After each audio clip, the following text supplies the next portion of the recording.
Hello friend, welcome to my YouTube channel Pro Natural Gardening. আজকের আমি আপনাদেরকে দেখাবো যে বাদাম খোল গাছে কিভাবে ব্যবহার করতে হয় আর বাদাম খোল দিলে গাছে কতটা পরিমাণে সার পায় আর গাছের কী লাভ হয়। আপনারা দেখতে পাচ্ছেন যে এই বেগুন গাছের গোড়ায় আমরা একটু করে খসে আর এই যে বাদাম খোলগুলো দেওয়া হচ্ছে। অ্যাকচুয়ালি বাদাম খোল যেগুলো আমরা দিই এগুলো যে গাছে যেইভাবে আমরা সর্ষের খোল ব্যবহার করি লিকুইড আর পাউডার হিসাবে, তো বাদাম খোল ওর থেকেও ভালো কাজ করে।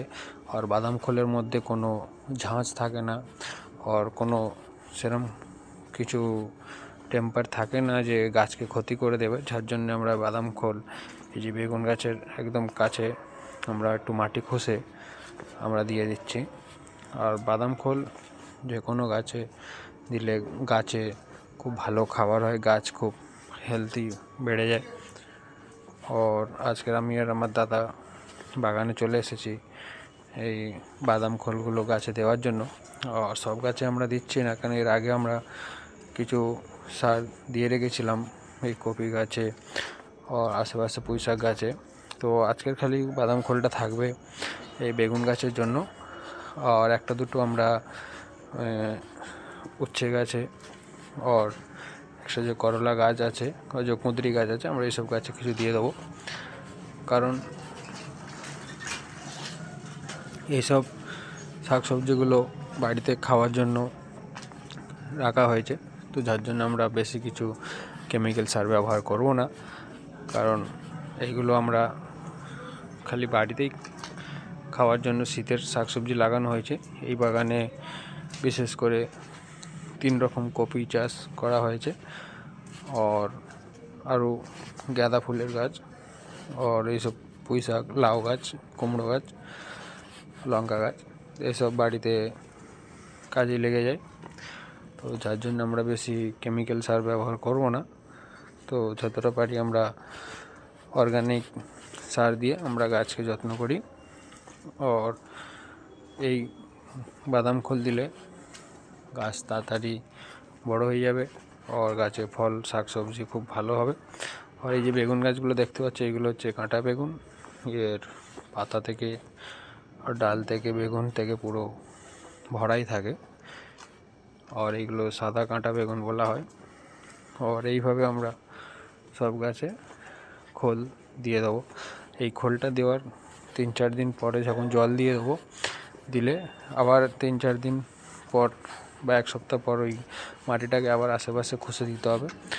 আর খুঁজে দিলে যাতে পুরানো শেকড় কিছু কেটে যখন যাবে আর নতুন শেকড় যখন গাছের জন্য তৈরি হবে, তো নতুন শেকড় যত ডেভেলপ করবে তো গাছটা সেই পরিমাণে আরও বেশি ডেভেলপ করবে।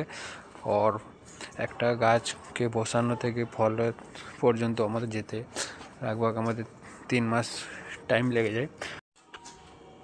আর এই যে কপি গাছগুলো আপনারা দেখতে পাচ্ছেন, এগুলো আমি পিছনের ভিডিও আপনাদেরকে দেখিয়েছি এই গাছগুলো কত ছোট ছিল এখন কত বড় হয়ে গেছে। তো এরমভাবে অল্প পরিমাণে সার দিলে সব গাছ ভালোই থাকবে আর ফল ভালো হবে। আর এখন এই যে জায়গাটা দেখতে পাচ্ছেন এর মধ্যে মূলো শাক লাগানো হয়েছে।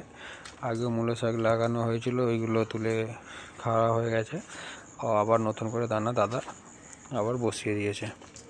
এবার দেখুন আপনারাই জল দিচ্ছে, এরমভাবে জল দিয়ে 3-4 দিন ছেড়ে দিতে হবে। আবার 3-4 দিন পরে আবার মাটিগুলো একটু ঘষে দিলে গাছের সার ভালোভাবে পেয়ে যাবে।